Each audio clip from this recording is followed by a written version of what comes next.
Futbol bo'yicha vazir kubogi zo'r bo'ldi. Juda ham zo'r bo'libdi. Bola qarang, qanaqa xursand. Sizlar nima haqida gaplashyapsizlar? Futbol bo'yicha o'quvchilar o'rtasida vazir kubogi bo'lib o'tdi-ku. Ha, mana ko'rdim. Juda ham qiziqarli bo'lib o'tgan. Nimasini aytasiz? Qaniydi o'qituvchilar o'rtasida ham shunaqa bironta bir musobaqa o'tkazilsa, zo'r bo'lardi. Hurmatli ustozlar, sizlar uchun ajoyib yangilik bor. Qanaqa yangilik?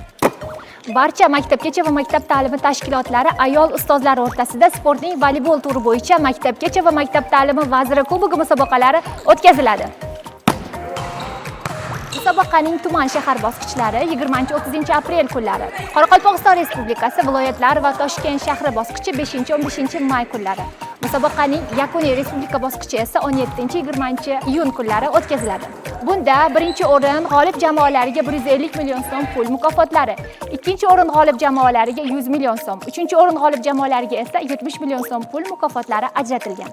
Shuningdek, respublika bosqichiga chiqqan barcha jamoalarning ishtirokchilariga homiy tashkilotlarning maxsus sovg'alari ham bor. Shoshiling, o'quvchilaringizga namuna bo'lib, sportni ommalashtirishda bir maqsad sari birlashing.